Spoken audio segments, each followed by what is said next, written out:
क्या आप मान सकते हैं कि इंडिया में जो पेट्रोल आप 90 रुपए या कुछ स्टेट्स में 100 रुपए का भी खरीद रहे हैं, उसकी एक्चुअल कीमत केवल 32 रुपीज पर लीटर है। पेट्रोल के प्राइसेस इतने क्यों बढ़ रहे हैं? कौन रिस्पॉन्सिबल है पेट्रोल की इतनी ज्यादा प्राइसेस के लिए? ऑयल कंपनीज रिस्पॉन्सिबल हैं या गवर्नमेंट रिस्पॉन्सिबल है? इस वीडियो में मैं आपको बताऊंगा कि पेट्रोल और डीजल के प्राइसेस कैसे डिसाइड होते हैं और क्या है एक्चुअल रीजन इस महंगाई का। जरा एक बार सोच के देखिए, 100 रुपीज पर लीटर का पेट्रोल, क्या ये वाकई में बहुत महंगा नहीं है? क्या ये एक्चुअल में एक आम आदमी की पहुंच के बाहर होता जा रहा है? जब हमारी फाइनेंस मिनिस्टर निर्मला सीतारमण जी से पूछा गया कि इन पेट्रोल प्राइस हाइक का रीजन क्या है आखिरकार, तो उन्होंने कहा कि इसके लिए ऑयल कंपनीज रिस्पॉन्सिबल हैं। पेट्रोल और डीजल के प्राइसेस पर अब गवर्नमेंट का कोई कंट्रोल नहीं रह गया है, इसलिए ये जो भी प्राइस बढ़ रहा है पेट्रोल डीजल का, इसमें गवर्नमेंट का कोई रोल नहीं है।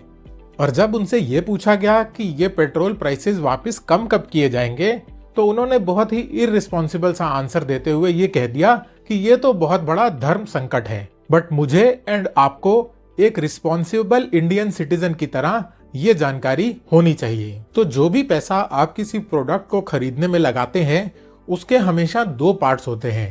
पहला पार्ट होता है प्रोडक्ट की एक्चुअल कॉस्ट और दूसरा पार्ट होता है टैक्सेस। इन दोनों को मिलाकर ही प्रोडक्ट की एक्चुअल कॉस्टिंग बनती है, जो आप पे करके कोई सामान खरीदते हैं। तो पहले बात करते हैं कॉस्ट ऑफ पेट्रोल की। तो जो पेट्रोल आप खरीदते हैं उसकी कॉस्ट क्या है?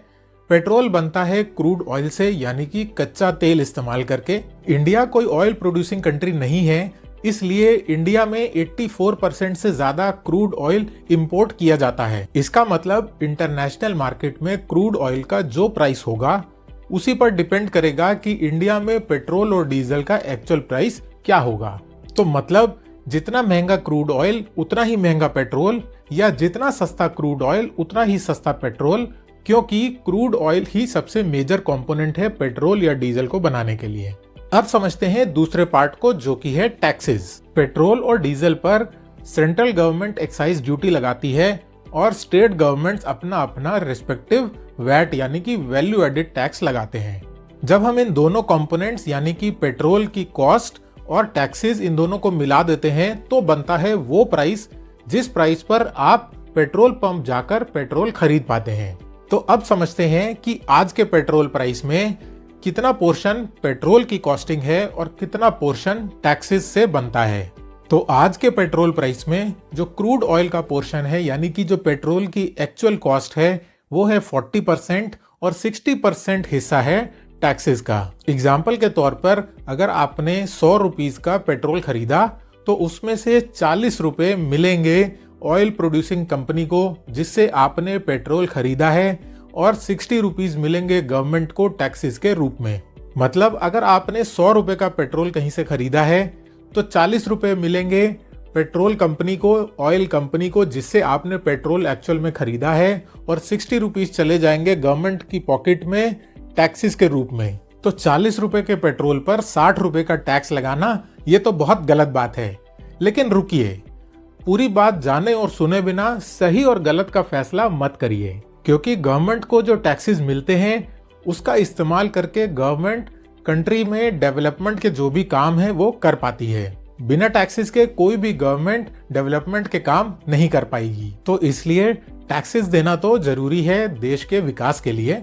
इसीलिए जैसे हर प्रोडक्ट पर आप टैक्स देते हैं, वैसे ही पेट्रोल और डीजल पर भी टैक्स देते हैं। अगर आपको इस वीडियो से वैल्यू मिल रही है या आपको लगता है कि इससे आपकी थोड़ी सी भी नॉलेज बढ़ी है, तो इस वीडियो को अपने ही जैसे रिस्पॉन्सिबल इंडियंस के साथ शेयर करिए। लेकिन असली सवाल ये है कि अगर पेट्रोल के दाम इंटरनेशनल मार्केट में क्रूड के दाम से रिलेटेड हैं, तो जब भी क्रूड का प्राइस इंटरनेशनल मार्केट में गिरता है या क्रूड सस्ता हो जाता है, तो भी इंडिया में कभी पेट्रोल का दाम क्यों नहीं कम होता? इस बात को मैं एक एग्जांपल से समझाता हूँ। तो अगर पेट्रोल की कीमत इंडिया में 100 रुपए है, तो उस 100 रुपए में अभी मैंने बताया कि पेट्रोल की एक्चुअल कीमत 40 रुपए है और टैक्सेस की पोर्शन 60 रुपए का है। तो अगर इंटरनेशनल मार्केट में क्रूड के प्राइस नीचे चले जाते हैं, तो ये जाहिर सी बात है कि जो 40 रुपए की पेट्रोल की एक्चुअल कॉस्टिंग है वो भी नीचे चली जाएगी। तो सपोज वो 40 रुपए से घटकर 30 रुपए हो जाती है, तो पेट्रोल का दाम ₹100 की जगह 90 रुपए अपने आप हो जाना चाहिए। लेकिन यहाँ पर गवर्नमेंट क्या करती है कि जो अपने 60 रुपए के टैक्सेस हैं उसको बढ़ाकर वो 70 रुपए कर देती है। तो अब पेट्रोल की कीमत हो जाएगी 30 रुपए और टैक्सेस हो जाएंगे 70 रुपए। तो कुल मिला के आपका जो पेट्रोल 100 रुपए का बाजार में मिल रहा था वो 100 का 100 पर बना रहेगा। क्रूड की प्राइसिंग से पेट्रोल 40 से 30 हो गया, लेकिन टैक्सेस 60 से 70 करके उसको 100 रुपए पर एक्चुअल प्राइस को मेंटेन किया गया।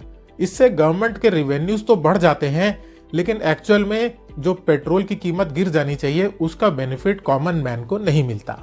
लेकिन क्या होता है जब क्रूड का प्राइस महंगा हो जाता है? तो सपोज क्रूड का प्राइस 40 रुपए से 50 रुपए, यानी कि पेट्रोल की एक्चुअल कीमत 40 रुपए से 50 रुपए हो जाती है, तो वहां पर गवर्नमेंट अपने टैक्सेस को कम नहीं करती। वहां पर टैक्सेस 60 रुपए के 60 रुपए ही बने रहेंगे।